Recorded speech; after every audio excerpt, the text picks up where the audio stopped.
ఇవాళ ఎందుకంటే ప్రభుత్వాన్ని ఒక ఘాట్లో పెట్టడానికి, గత ప్రభుత్వం చేసినటువంటి తప్పిదాన్ని సరిదిద్దడానికి, మళ్ళీ పరిపాలనని ముందుకు తీసుకెళ్ళడానికి గౌరవ ముఖ్యమంత్రి చంద్రబాబు నాయుడు గారు, ఉప ముఖ్యమంత్రి పవన్ కళ్యాణ్ గారు, మన నాయకులందరూ కూడా అహర్నిశలు కష్టపడుతూ ఉన్నారు. మరి అన్నీ ఇస్తున్నాం, ఒక్కొక్కటి ఇచ్చుకుంటూ వస్తున్నాం, అవన్నీ మీ అందరూ తెలుసు. కానీ మనం చేయాల్సింది ఈ ఎన్నికల్లో మన నియోజకవర్గంలో 10,000 ఓట్లు ఉన్నాయి, 10,165 ఓట్లు ఉన్నాయి. రూరల్కి వచ్చి 1,600 చిల్లర ఉన్నాయి, టౌన్ వచ్చి 8,500 దగ్గర ఉన్నాయి. దీన్ని మనం ఒక 3 రోజుల్లో ఇప్పుడు 30 ఓట్లు చొప్పున ఇవాళ డిసైడ్ చేసేస్తున్నారు, ఆ పేర్లు ఇస్తారు.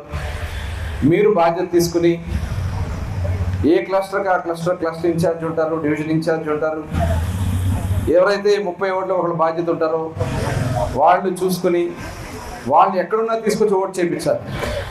మనం చూసాం మొన్న 2024 ఎన్నికల్లో అర్ధరాత్రి 2 వరకు కూడా దూర ప్రాంతాల నుంచి ఓట్లు వచ్చేసారు.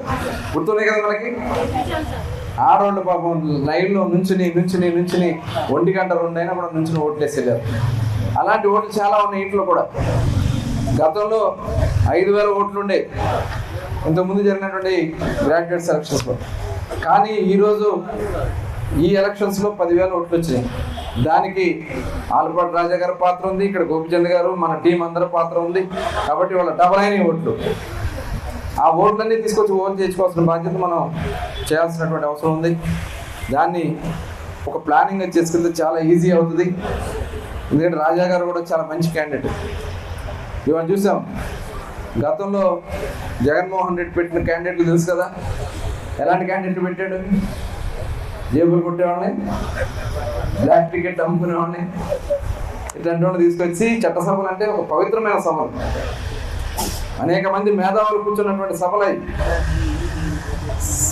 చాలా పారదర్శకంగా జరగాల్సినటువంటి చర్చలు జరగాల్సినటువంటి సభలై, శాసన మండలి అంటే పెద్దల సభలో మనం చూసాం.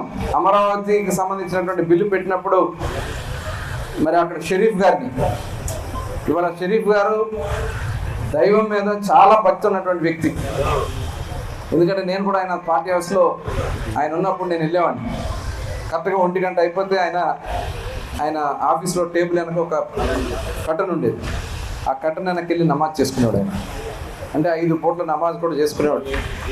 అలాంటి ఆయన పట్టుకుని ఎన్ని ఘోరమైనటువంటి మాటలు మాట్లాడారో ప్రత్యక్షంగా మనందరం కూడా టీవీలో కానీ అన్నీ కూడా చూసాం.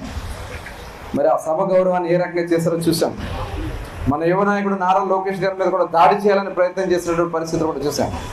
ఏమైపోయారు వీళ్ళంతా? మరి అలాంటి వ్యక్తులు చట్టసభలో రావడానికి వీల్లేదు.